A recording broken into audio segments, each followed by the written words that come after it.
Well, hello there. Welcome to the Pastoral Thoughts Podcast. I am sitting in the office today with Patrick Pruett, missionary to Peru. Hello. Just a great guy, and it's been just wonderful getting to know him. And he and his family were with us last Sunday. We had a great service, and I'm glad he's on the show today. Thank you for having me. We just got done with lunch, had a good time of fellowship, and we were just talking about prayer letters. We'll get to that in a little bit. But Brother Pruett has been in Peru for the last 5 years. So now he is a veteran missionary. Oh, in total, we've been there for 8. So we just finished our second term. It was 5 years. Oh, second term. Mm-hmm. How long was your first term? About 3 years. About 3 years. And you came back for a while, then went back for 5. Yeah. That's exciting stuff. And so he's stateside a little while and stuck stateside until Corona goes away. And so, but it gives him a chance to go to church, get a little more added support that he needs. And he's been a part of 3 church plants there. Is that correct? That is correct. Yeah. And so I had a few questions and we were going over just what to talk about today. But deputation is an interesting topic for me. My father worked in missions and he did deputation in 5 months' time. Oh. He got it over with. But he's a veteran pastor. A lot of people knew him, and he was able to fill up a schedule, had a lot of friends helping with that. But it doesn't go that quickly for someone out of seminary, does it? It does not. And we had a friend that also, his dad was a well-known pastor. He was the associate pastor at his church, and he did deputation in about 4 months. I mean, he just knew everybody. And he even ended up, he got to the point where he was like, we had almost too much funds, so we needed to kind of pull back a little bit and then head on down. So, I mean, it was great for him, but that shows you how much connections. Yes, and typically a missionary will be on deputation for how long? It's hard for me to say typically now, because when we were on deputation, it was 10 years ago. Mm-hmm. So we were on deputation in total for about 2.5 years. But during my period of time, the internet was there. It wasn't as useful as it is now. And, the individual support thing wasn't so much a thing there. So you were visiting churches primarily. Yes. And so I was doing about 100 to 150 phone calls a day. Mm-hmm. And so, you're looking at anywhere from how long does that take you to call 100 to 150? It's really hard to say because it's all dependent upon who answers. Mm-hmm. If you call 100 churches and nobody answers, you can get that done in a couple hours. But if you're having, 50 to 75 of them answer, then you go through your introduction. What do I need you to come by and share our ministry?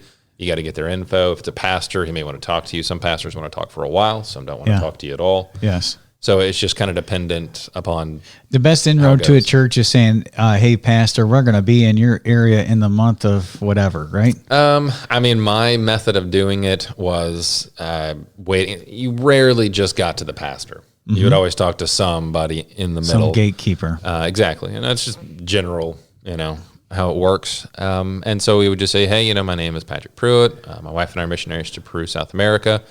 We were just calling to say hello and find out what we might need to do to come by and share a ministry sometime.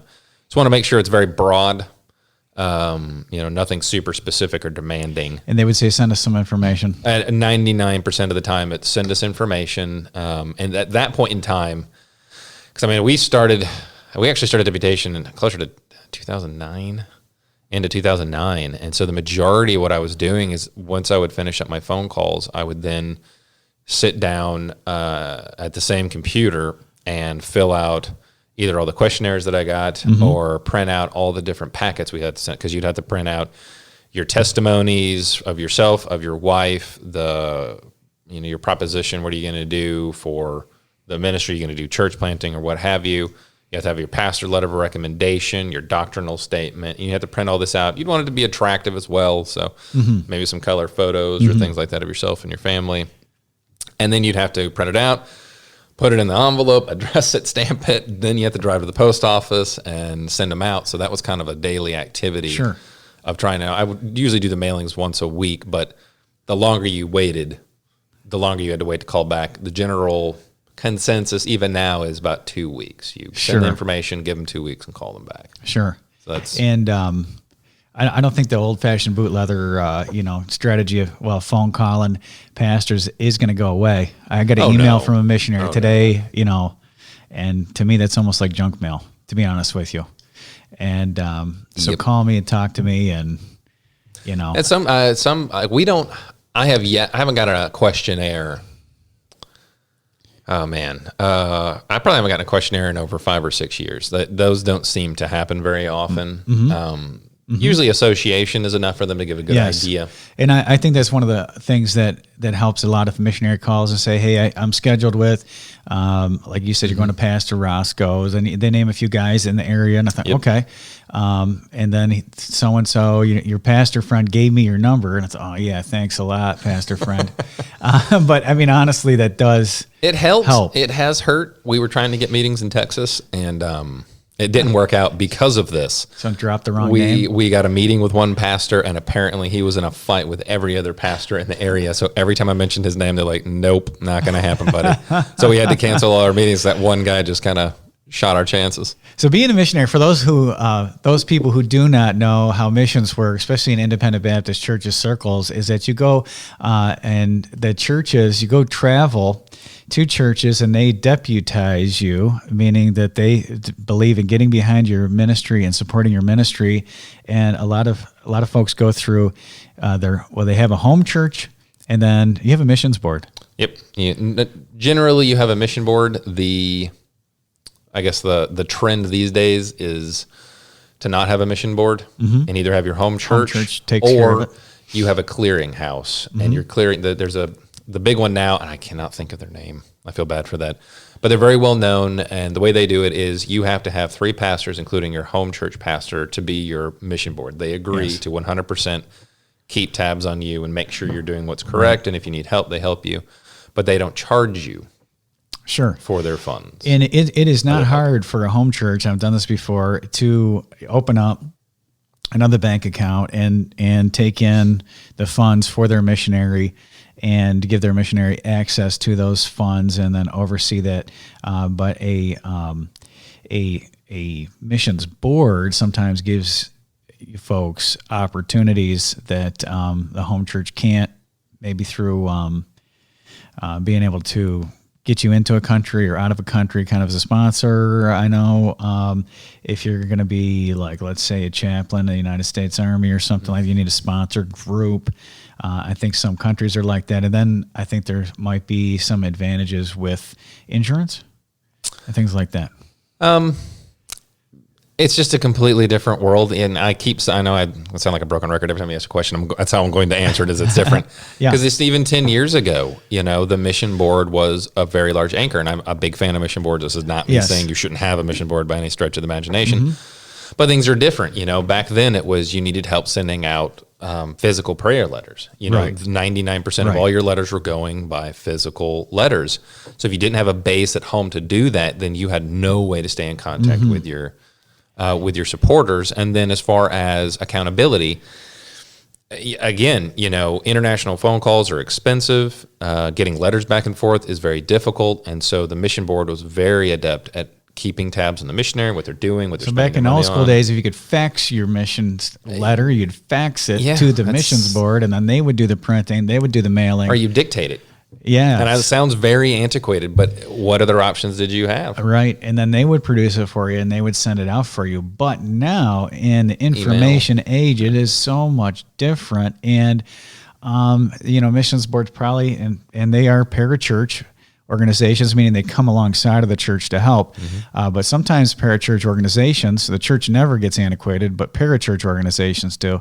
So most likely, missions boards a lot of times are not going to be necessary for a missionary going to a mission field. They can go right through their local church, and then they can stay in direct contact, which to me is very exciting, that all the supporting churches are just a click away, and you can give them an update. And now you don't necessarily have to put together a whole letter to get a message out about something. Quick blurb. Facebook, on Twitter, anything like that allows people to know exactly what's happening at a moment's notice. Right.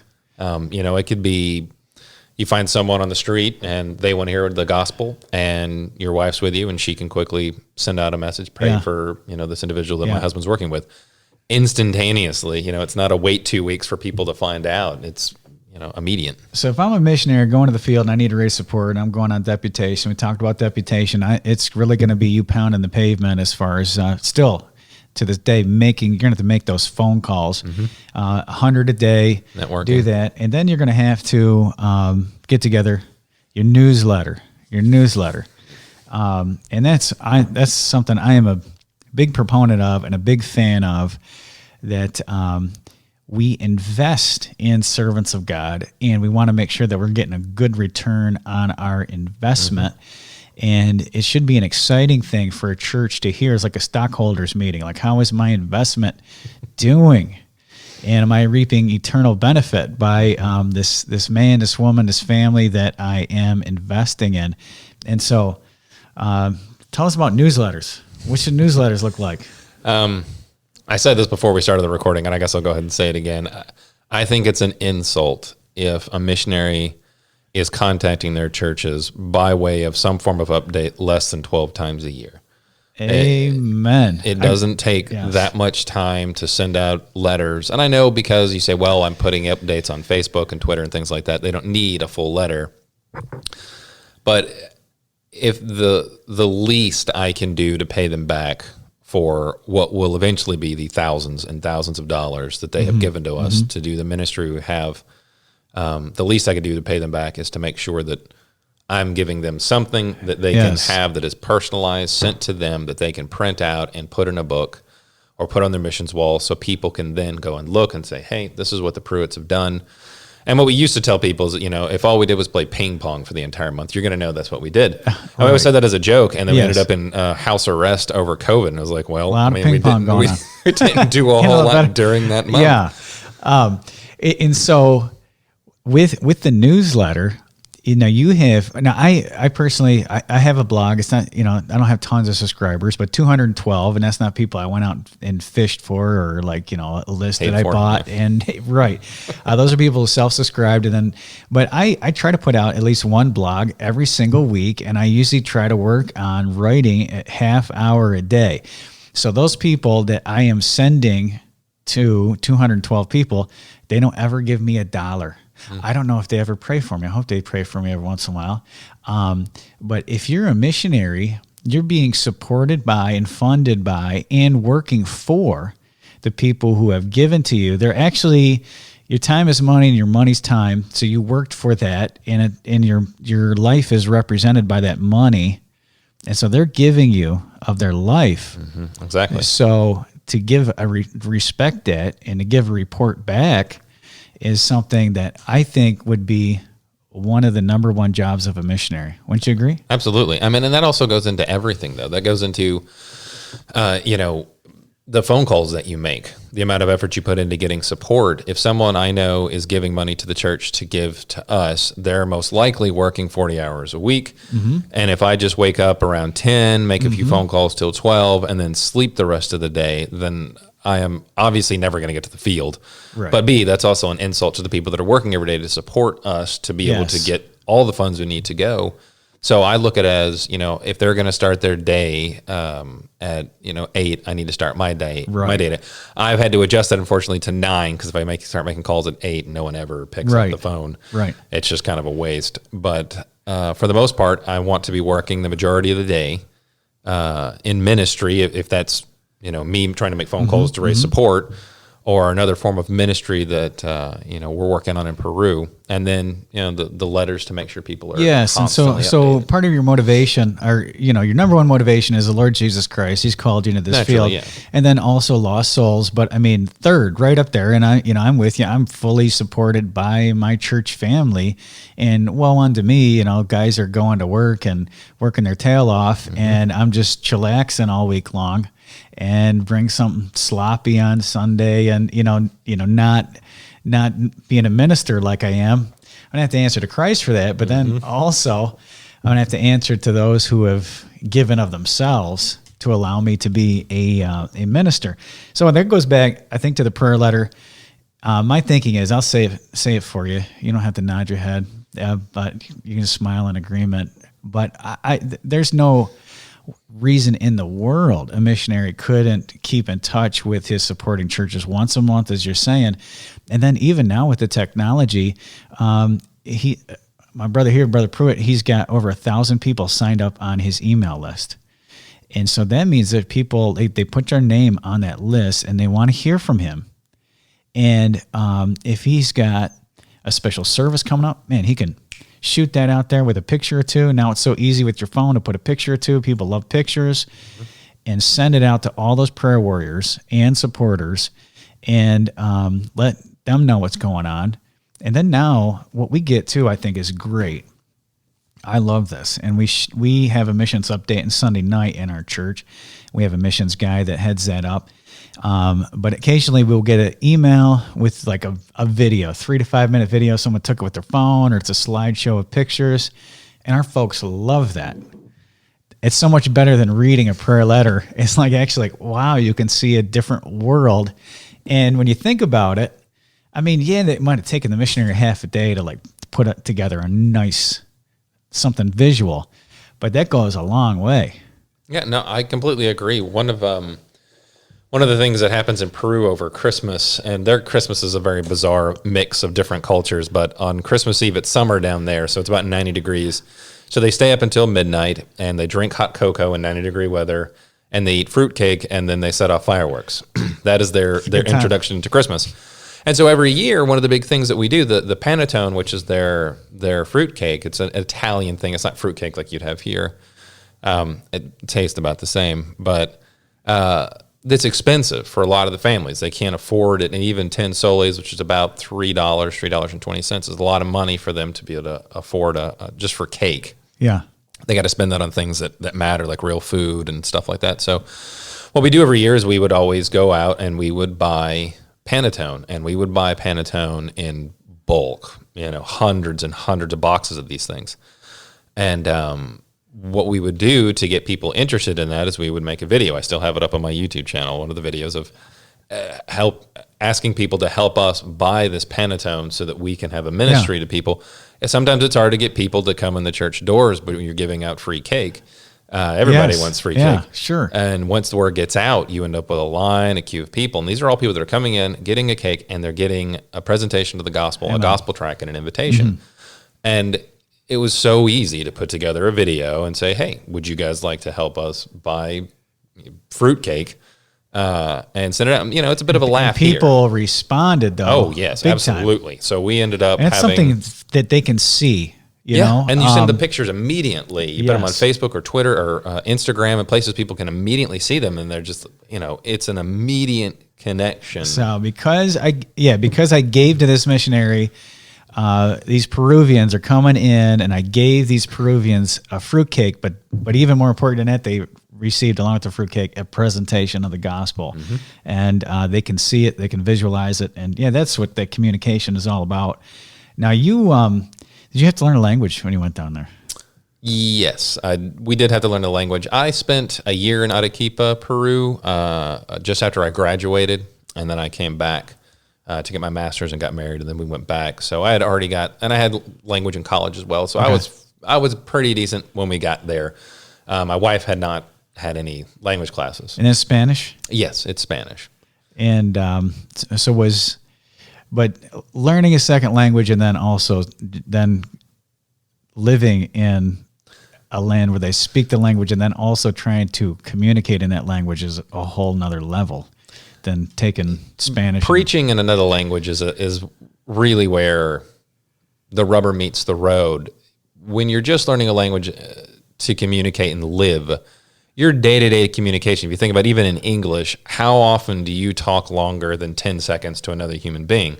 It's not a lot. You're like, hey, how you doing? Mm-hmm. Someone at the gas station or at the grocery store, you're asking for help. It's all quick blurbs. You're just, pushing out the words you need as fast as you can to get something done. Yeah. To that end, it's very much like a key in a door. When you're just learning the language, you're like, all right, what combination do I need to put out of my mouth to unlock this door for this person to show me where the bread is or to fix my car?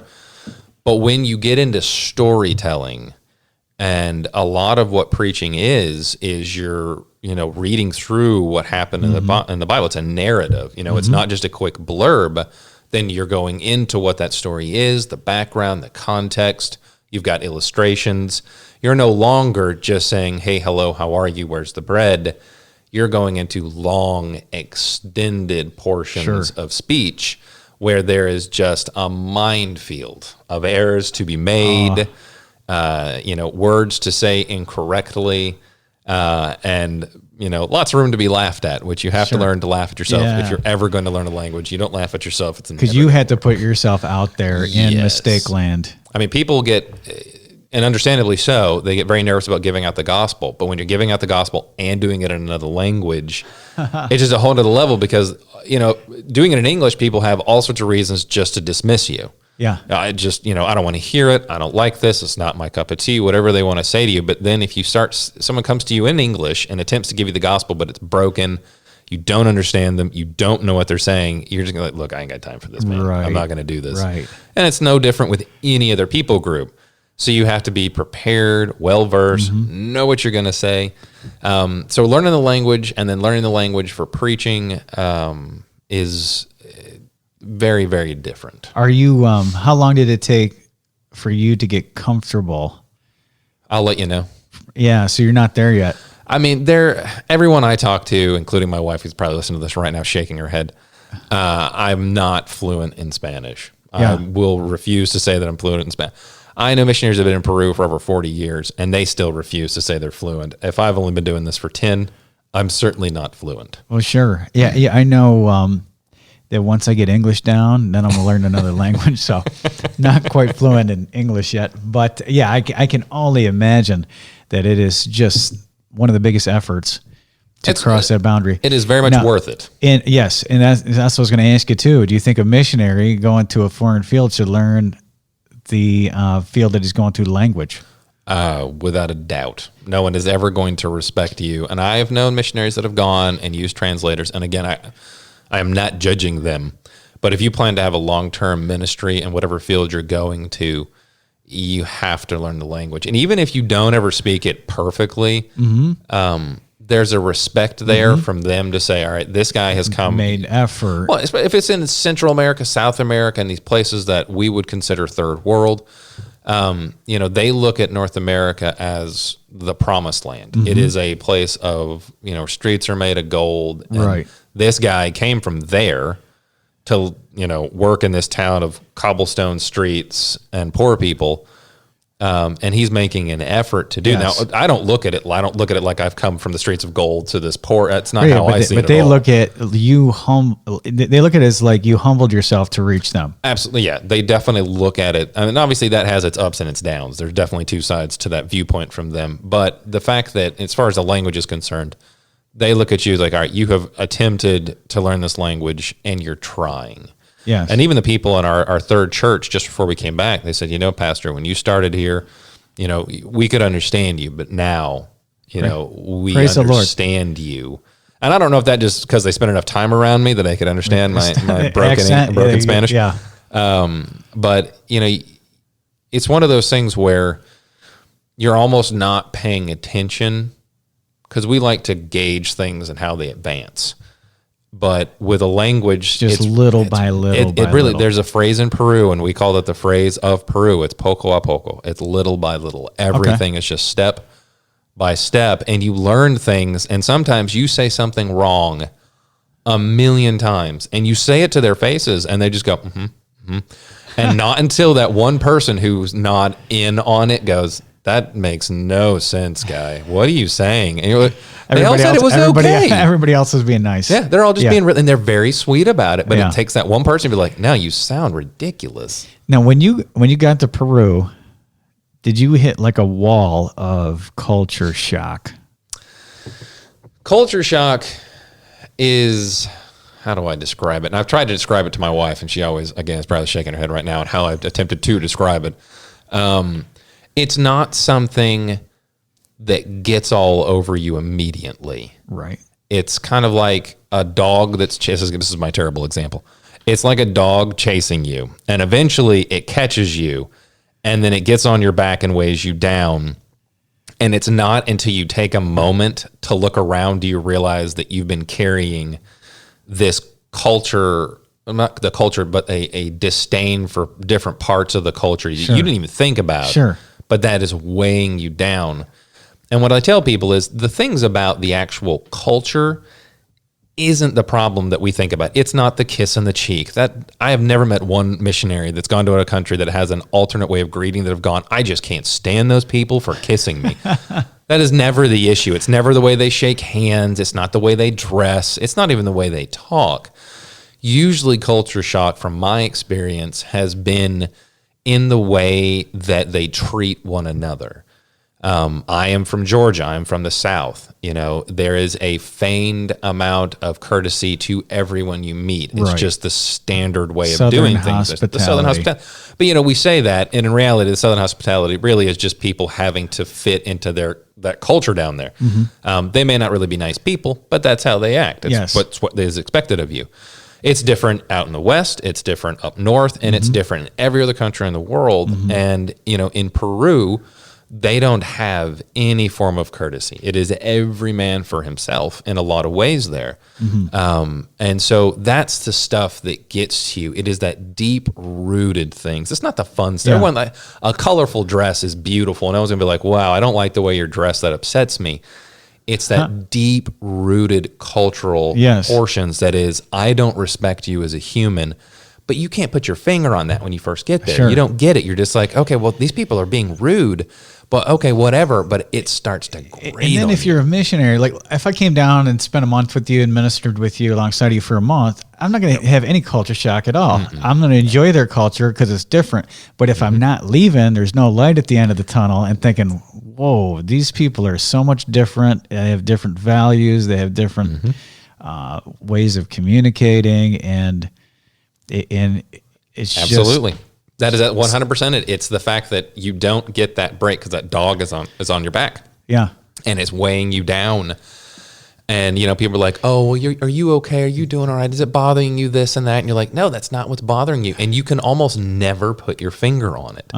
Real culture shock is not something you can say, "Well, if they would just stop doing this." Now it manifests itself.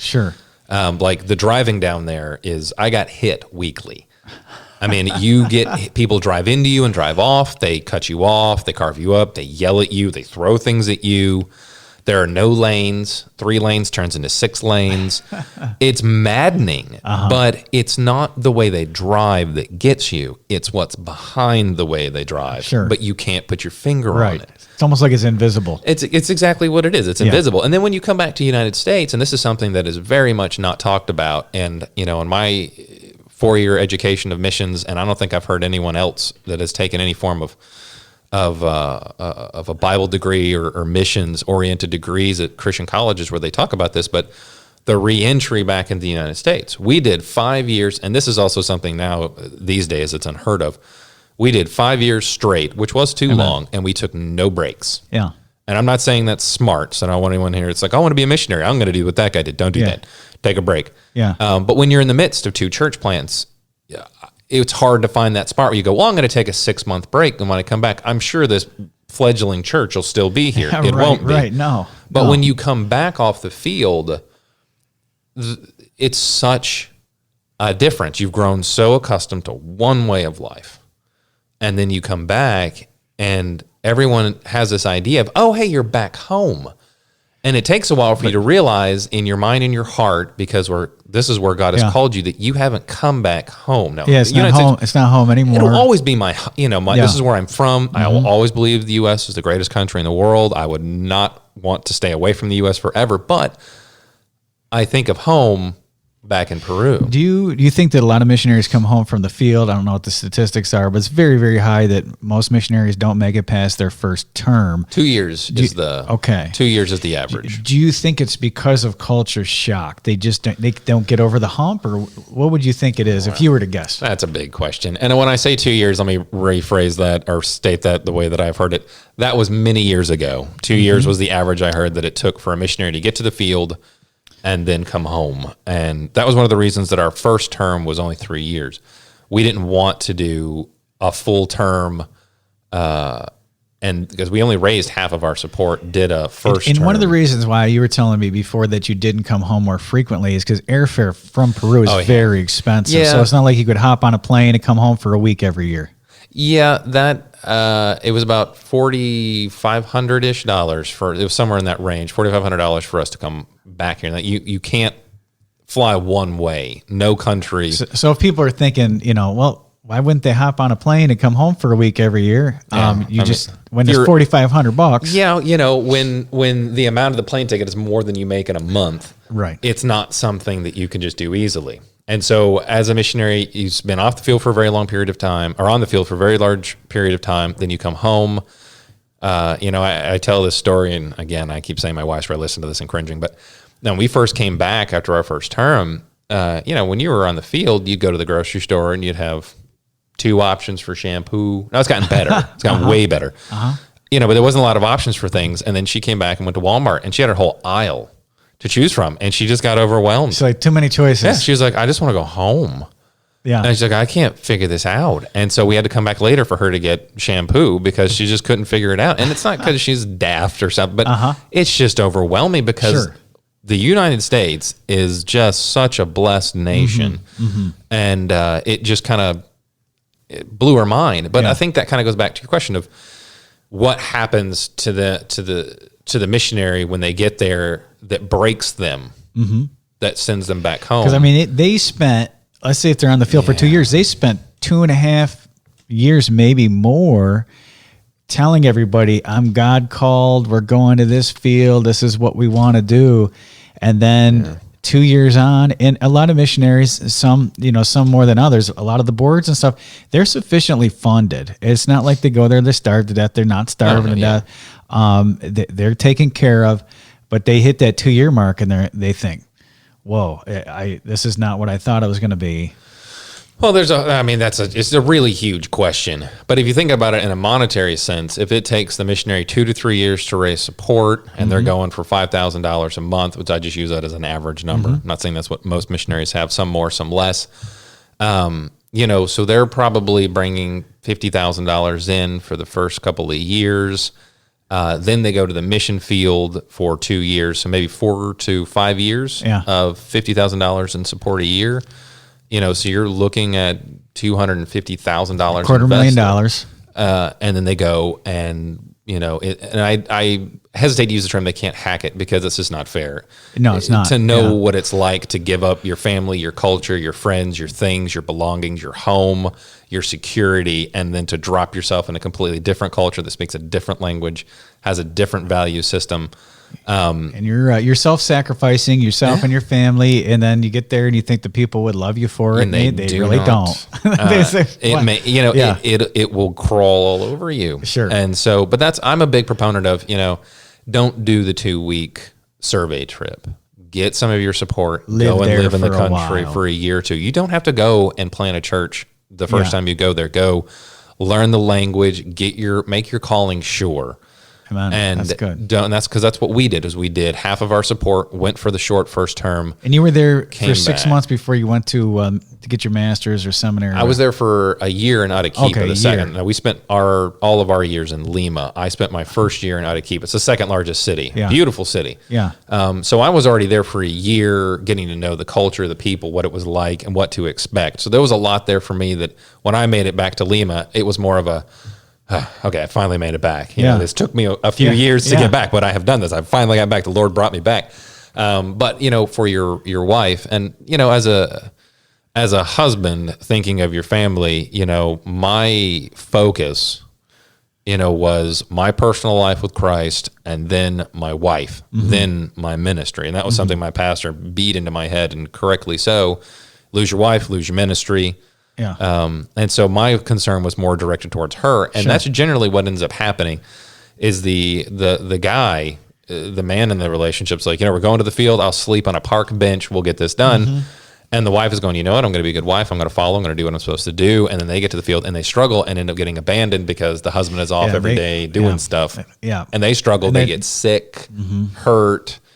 And, a lot of the stuff turns out that it really is psychological in the sense that, they're hurting somewhere and they don't know why or how they're hurting.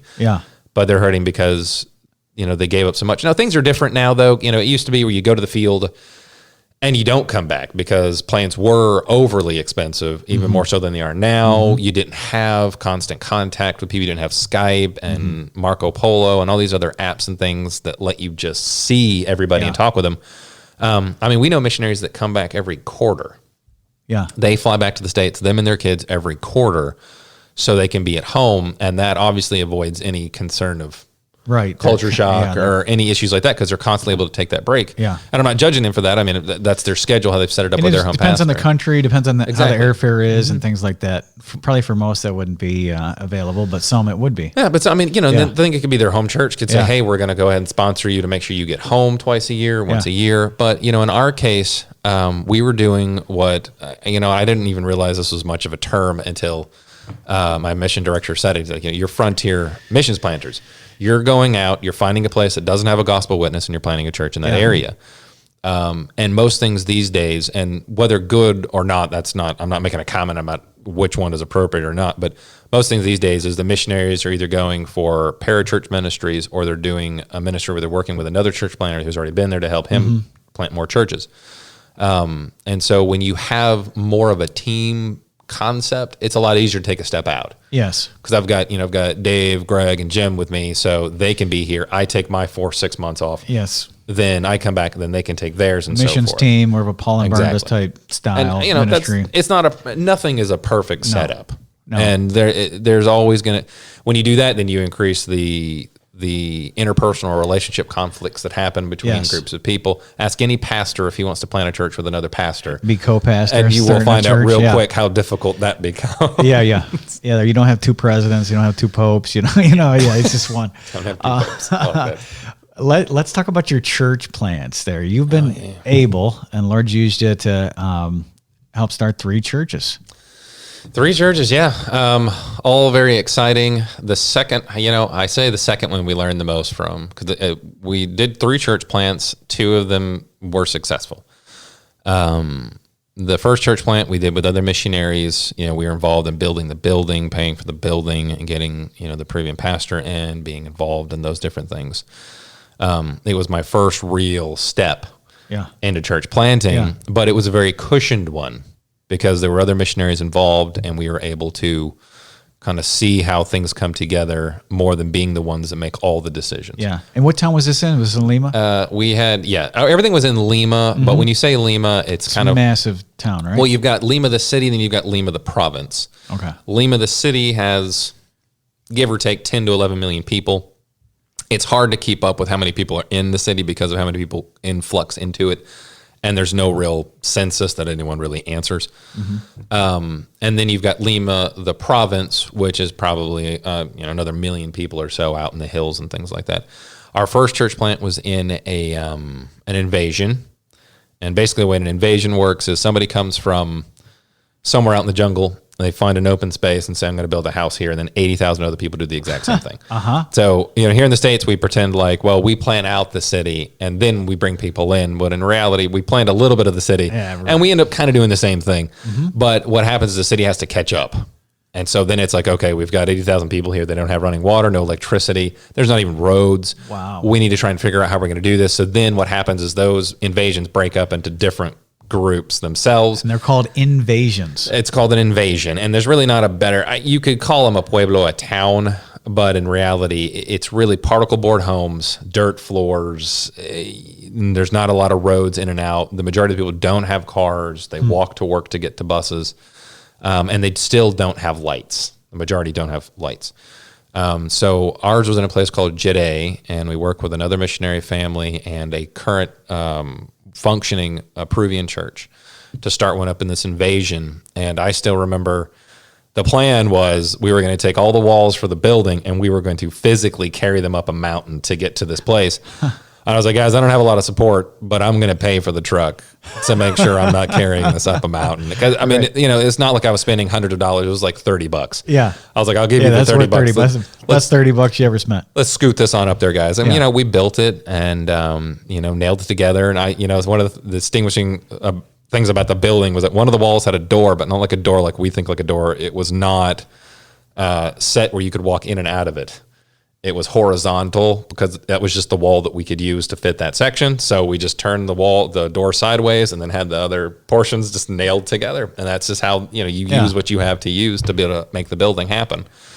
And we ran power from another area, and it was just my wife and I at that point. This was our first term there. We were just getting used to things, looking at stuff, getting more of the language down, and you would have to leave Lima proper, drive a little bit out, stop at Paradero Uno, the first bus stop, because it was where you left one section of the city and went into another. And then you'd have to walk up a mountain. And, we're obviously not people from Peru. We stand out. And, people look at me and think, all right, he's just another gringo backpacker. But when you have a beautiful Polish, Irish girl with you who is, got very fair, beautiful skin, very beautiful skin. Very porcelainish. It stands out a lot. And so we're walking through this invasion of poor people, and my wife could try to dress down, and she's still going to look elegant. And so you're trying to walk through here. They're thinking, who is this? Like, why is this? They just think you're some hippie, but if you're with her, my class goes up by several levels when I'm with my wife.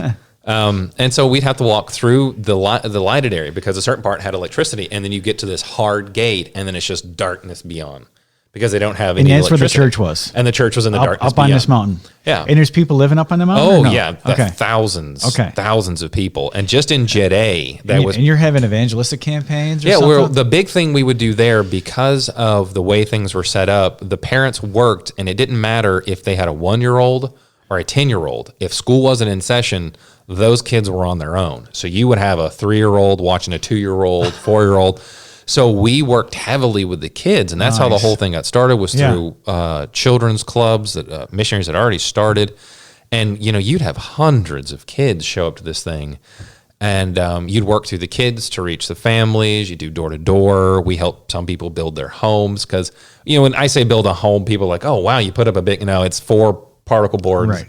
And then you're shoving tin on top and putting rocks on top. Fancy box. They don't have rain in Lima. It just, it maybe rains an 1/8 of an inch the entire year. Maybe. That is incredible. So you don't have to worry about sealing the house. Yeah. The winds aren't really that high. Yeah. And so this area was just complete dark, and our main service was Thursday night. Sundays, everybody worked. It's not a matter of right and wrong to them. It's a matter of, if I don't work on Sunday, I don't eat Sunday. Right. So when they came home on Thursdays in the evening when we'd have service, that was our main service. And that's a part of being a missionary, is that issue of, no, we have church on Sunday and midweek service, and people should show up on, but you can't work within that confine. Yeah, you can have your own personal. Yeah, and I've known missionaries. I think of one, for instance, to Nepal. Everybody's off on Saturday. They're not off on Sunday, so they do have a service for their families and stuff like that. Yeah. But Saturday is church. As far as if you want people to come to church, hear the gospel, hear the preaching, have a chance to be discipled, you have to work with their schedules. Yeah. But the one story I remember about that place is that because it was so dark and we had electricity run to ours, we would have light. Yeah. And if I lit a match in this room right now, it's well lit. You can see it. It's just a match. You were like a shining city set on a hill. Darkness, though, you light the match, and it's just, and so it would light the entire street. And we're not talking about paved street, cobblestone street. We're talking about roughly graded. So, walk into the mountains in this area at night and see how far you make it without face planting. Dark. And so these people, and this was back in the day when Nokia, the indestructible Nokia phones were kind of big, and you could turn on the flashlight mode. And so you'd have these Peruvians just trying to find their way back with these little cell phones. But when Thursday night was around, a lot of the people that made it to that hard gate where it went to darkness had a lot easier time getting home because the light was spilling out of the church onto the street. And this one lady by the name of Jeanette came in, and she said that, every Thursday night I can come home and not fall over because the light is coming from your church. So I had to come in and see what you guys were doing, and the music you guys sing, it just makes me feel so much more peaceful. Mm-hmm. And so Janet accepted Christ as her Savior that night. That's awesome. And because my wife is from up this area, her family was very staunch Roman Catholic when she was young. And Janet said, I've never had a Bible. I've never, touched a Bible. I've never read a Bible. And so Teresa was like, oh, we're getting her a Bible. And the next service, it ended up being the hardest service we ever had to, as far as travel to get. Normally you just get on the bus and you go up. For whatever reason, every bus was just overflowing. All the taxis were full. It was just really hard to try for us to get there. It really felt like Satan was pushing us back. But for my wife to be to go and give Janet her Bible and show her how to find scripture and read it, for someone who's 40 years old or so, to finally have the chance to read. And that's a missionary dream right there. I mean, that's something you envision when you're in Bible college studying. Yeah. You're thinking, that's what you want to write in your biography later on in life. That story. This lady, she got saved at 40, never owned a Bible, never read it, and here she is saved and being guided in Scripture. And that's the stuff that you want to make sure that you let all your supporters know has been a part of your ministry. And it's not the only person that got saved at that church. Right. But that's the most dramatic, story that you have. And so that was our first church plant. What happened with that church plant is it eventually merged with another church.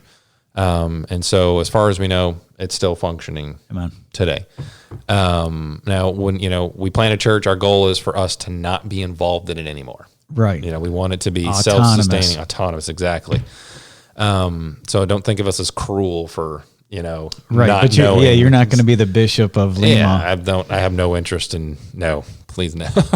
Right. The second church was going to be our first complete solo work. And we went to a place called Barranco, and it was one of the different areas of Lima. I think there was 22 districts. I probably got that wrong. And this was what everyone called the Bohemian district. Okay. Really what they were saying is this is where if you're doing drugs, you go to this area go to do it. Yeah. It was never not a time that it didn't that's smell the right like term, marijuana. man. Is it? Okay. Because everyone's like, oh, it's muy bohemio. I'm like, I'm not sure what you're trying to say there. They were it'd be typically be like, writers and artists and and everything, but doing drugs and lots of drugs. Yeah. And so I went on a survey because I was like, I don't want to plant my church on the back door of somebody else's church. I don't want to be in an area where there is already a strong gospel witness. I have no intentions of competing. My goal is not to fill a church up. It's to get the gospel out. Right. And so I did a survey of a lot of the different churches. And at the same time, looking for a location that is affordable.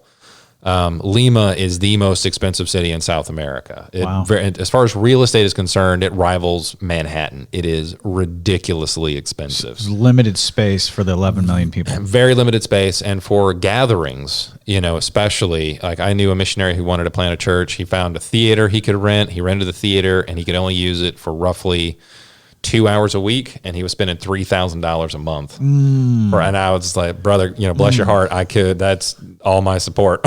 Yeah, I can't afford that. So I went and visited several different churches in the area, and they were very much in the edge of where I wanted to start the church. Sure. And I went into several of them and asked them how can I get saved? And they either said, well, we're not sure, or we had the one church tell us, if you really are sure about this, go away and think about it, then come back. And we had a few that said, we'll just wait for the pastor to come back. He can talk with you and things like that. Okay.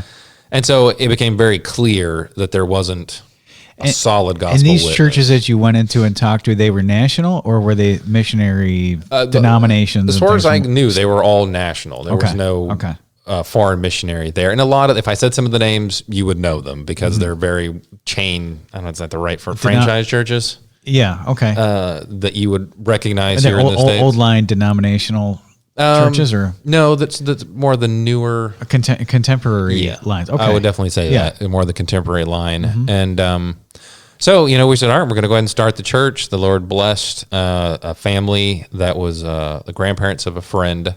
They rented us a house there. And the way the houses work is it's just a street, and then all the houses are connected together, kind of like townhomes, but only one floor. And the homes are made of kind of like the adobe type mixture. It's more mud and sand than it is actual concrete. So if you put a knife to it, you can dig through pretty quickly, kind of thing. Wow. And so we had to do a lot of renovations. It wasn't safe, I would say, to invite people into it first. So there was painting and cleaning and fixing of some issues, getting a nursery prepared and things like that. along the way. And so we started the church there, and it is, to this day, will be considered the most wild ride I have ever been on in my existence. The Lord, it kind of became a hot spot of, I don't want to say controversy, but every mainstream religion I can think of came into our church, and some of them did so to argue during the service. Yeah. We had a Muslim who came in, and he declared in the middle of the service that Jesus Christ never claimed to be God. You'll never find that in Scripture. And I was like, all right, this is church now. This is what we're doing today. And so I was like, we're going to read the first 3 chapters of John, and then we'll see what our Muslim brother thinks then. Yeah. And at the end of it, he's like, well, I never heard that before. I'm like, well, of course you've never heard that before, because that's what you've been told. So it was like you were entering into a satanic attack. It was incredible. I mean, we had militant Catholics come in. We had Jehovah's Witnesses, Mormons. It was just kind of like, where are you people coming from? How did you find? I mean, I know I got a sign out, but I mean, why are you coming in here? Yes. And, you know, because you're not going to go into a Mormon church and stand up in the middle of a Mormon church and say, hey, you guys are wrong about this. No, Christ would not be happy with me going and harassing people. You know, I am there to give out the gospel and the truth. And I wanted, you know, it's not like I was mad at them for coming in. It wasn't like, how dare you get out? But it was kind of like, I know you're not supposed to be in here. Like, as far as your religion is concerned, this is a no-no. They're just coming in to subvert. Yeah. So they're not there for edification purposes. No, they're not seekers. And then outside of just that kind of stuff, I mean, we had drug addicts and drunks, people high on everything you can imagine. I have cleaned up more bodily fluid in that church than I probably cleaned up from having kids. It was just constant people coming in. And, you know, it was one of those things where at points it was like, okay, this is getting old. You know, like and because of where it was, and this was, I go back and forth on whether it was right, but it was not a safe area. Yeah. Like I was chased multiple times there. Luckily at that point in time, I was at least somewhat healthy. So I was able to outrun most of them. And oddly enough, it seemed the Peruvians knew English when they wanted to chase me. And they would always say, gringo, go home, which I always thought was funny because gringo is what the Mexicans called the U.S. Army during their occupation of Mexico. They would say gringo because they were green and they wanted them to go. Yeah. So they just started calling them gringos. So they're saying gringo when they say gringo, go home. Yeah. Anyways. So, I mean, it was not a safe area, and we just had our second child, and it was our first child in a third world country. Bringing your family into this. You know, I can run. Yeah. But if I have 2 infants and my wife who just had a child with me, now I've got to figure this out. And so the country is a country of a law of equivalent force. So if someone attempts to stab you and you shoot them, you go to jail for murder because you use excessive force. So it has to be stabby. It can't be stabby shooty. And so I ended up just getting maced because like, well, if I mace them and run, what are they going to do? Report? I mean, you know, what's the worst that's going to happen? And so I kept my wife away from there. She came occasionally when I had a friend that was part of the police force he could carry. And so when he was there, she was allowed to be there. So, I mean, this was a wild area. I mean, I helped a heart attack victim get carried to his car. I mean, it was just, do you mind if I tell a funny story? Yeah, tell one. There was a Venezuelan couple. And this is during the period of time where people are getting set on fire in Venezuela for stealing. I mean, this was bad stuff. So they were borderline refugees, basically escaping the country kind of thing through work. And they were a wonderful couple. And I went out with Carlos. And we were inviting people to come to the Panettone giveaway because we wanted to have, you know, a special service, people to come in and all this. And there was a crazy guy, and that sounds terrible, but he was a crazy guy that lived in the area, and he would eat cardboard and plastic. Like if someone would be working on their car, they would put cardboard down so they're not just laying on the pavement. And this is in the city, so there is pavement and things like that there. Not very nice, but still better than where we planted the first church.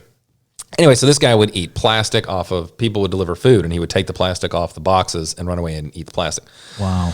And it's just, I mean, you know, I did not ignore the guy. I tried to help him, offer him real food. He was not interested. So we were handing out invitations to come and get Panettone. And my dear brother Carlos, he was like, I'm going to give one to him. And I was like, Carlos, don't give it to me. He's like, brother, everybody deserves one. I'm like, okay, man, you know, you do you. And so he went over and he was like, hey, brother, I'd like you to come and get this Pantone. And so he handed him the invitation. And it was a thicker type paper. And he was like, the church is over there. And he looked back and the guy has just eating the invitation. And I was like, I told you, man. And he was like, why did he eat it? And I was like, that's just what he does, man. That's what he does. Yes. So, I mean, it was just, funny. It was amazing just to stuff. Now, but the thing is, people were still getting saved. Yeah. People were coming in. And the first person that got saved was Carla. And, you know, praise God, we still actually talk with Carla. We're still in contact with a lot of these people. Yeah. And she came in and she would not go away. Because I had other people that came with me to help. And they were wanting to go home, but she was a single lady. Yeah. And I want to be in the church alone with her. So it was like, all right, you guys got to stay. And they're like, Pastor, and they're kind of tapping their watches. And I'm like, she won't go home. But a part of it was like, you know, it wasn't like she was harassing me. She had legitimate questions. So I couldn't rightly be like, no, you got to go. We'll come back later. Because I wouldn't be better than the other people that pushed me away. I was like, you know, she wants the truth. And she just asked questions for hours. And it eventually came down to, she's like, I'm just not saved. And I was like, yes, that is exactly what I have been saying. And she's like, I need to get saved. Come on. And so she accepted Christ and she became the most faithful and dynamic person in the church because she was just so convinced that we were there for her. Amen. Would you equivocate that church plant with someone starting like right smack dab in the center of inner city America or something? I almost feel like it wouldn't be as crazy. Okay. Maybe it would be. I don't have any experience in working in inner city in the United States.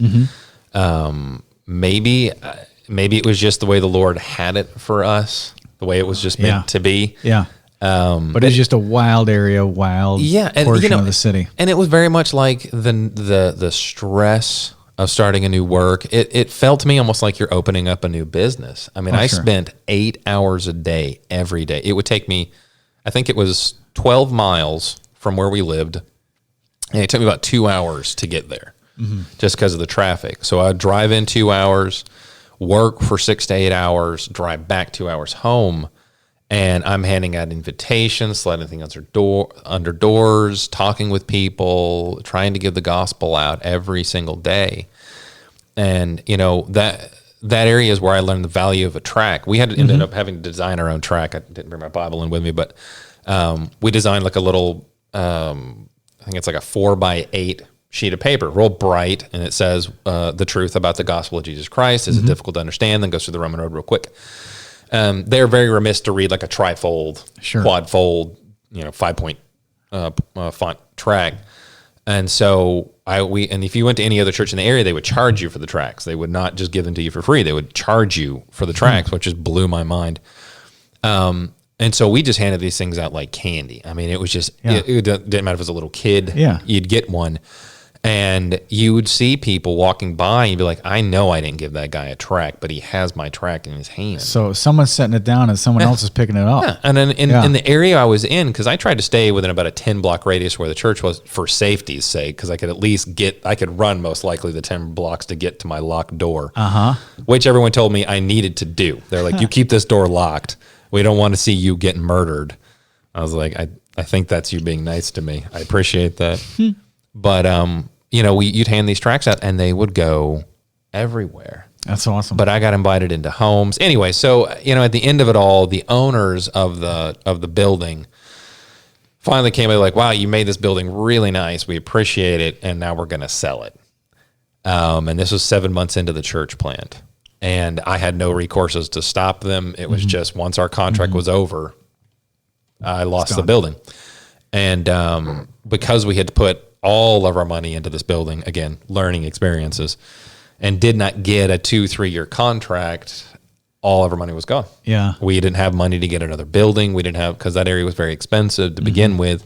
And we got a good deal for where we were at. But so we lost the church. And so we had to announce to everybody there that we were having to close the church. And I mean, I've had to say and do, a lot of hard things in my life, but announcing to these people, especially one of them who looks at that church being there for her. Yeah. It was really hard to do, because it was just well, what do we do now? You know, and you didn't really have a clear answer for them. And because you're planting a church in an area where there's no clear gospel witness, it's not like, we'll just go down the road. Go down the brother so-and-so's. It's not going to work. These people don't own cars. They walk or take buses. And so we tried to work with them to get them to other churches where they would have to take buses and so forth. But we have worked with them off and on through Facebook and other means to be able to help continue to disciple them. And I got a message from Carla, I think it was last year.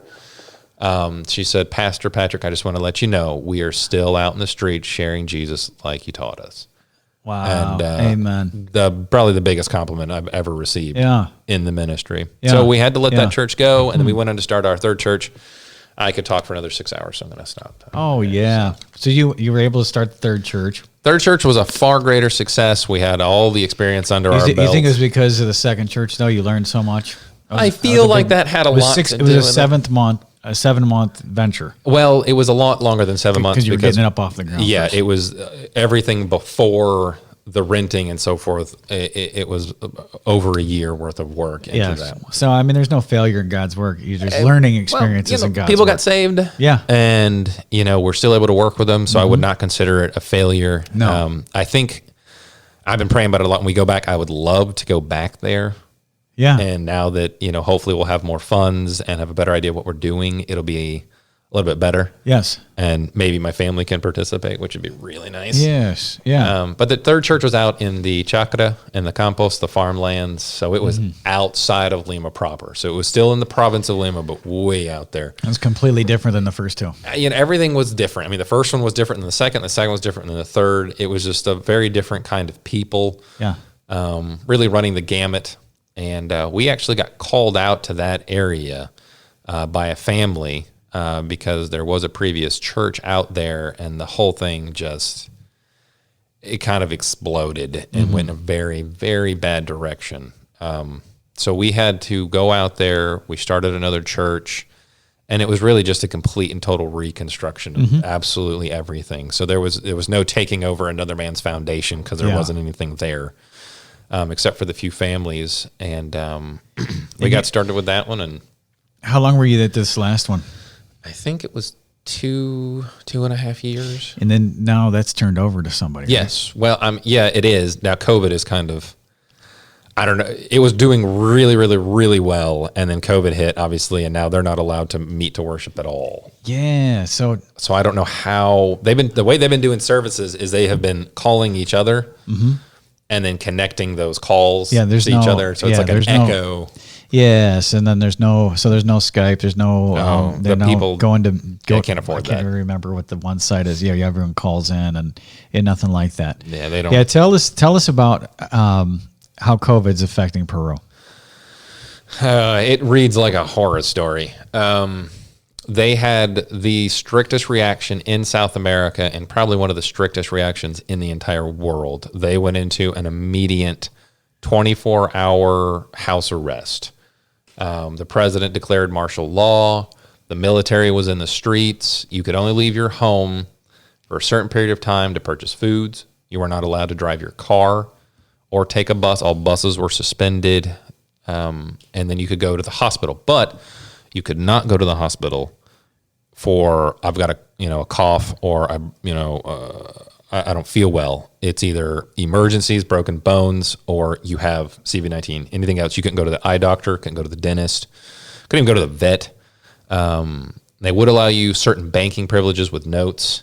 So you were being stopped and asked for your papers kind of thing, which is, very Orwellian type concepts of things. Children were not allowed out at all.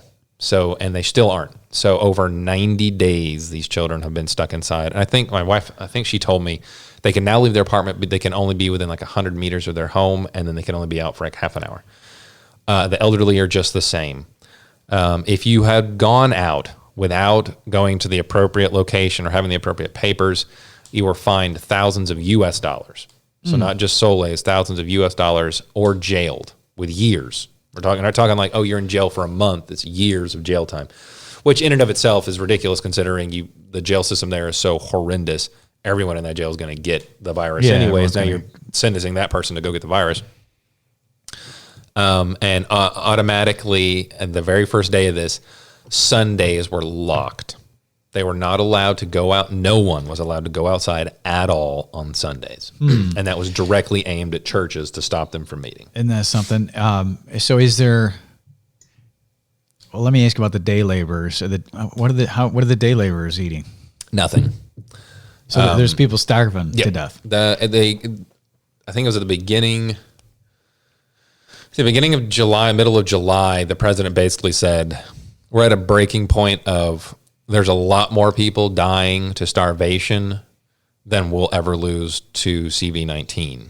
So we have to stop what we're doing or people are going to continue to die over this. They were giving out the videos I was watching that were being put out by missionaries and different organizations. And these are Peruvians saying this. They're giving us a cup of rice a week. My family eat a cup of rice a night. Oh, and this is for a family. This isn't for just one family a night. It's for one family a week. And they were occasionally taking out some chicken, frozen chicken and things like that. But these people work day to day. They go out, they'll make 10 to 20 soles, and then they eat. And then the next day they do the same thing. It's all informal work. Do you think there's sinister motivation afoot or what?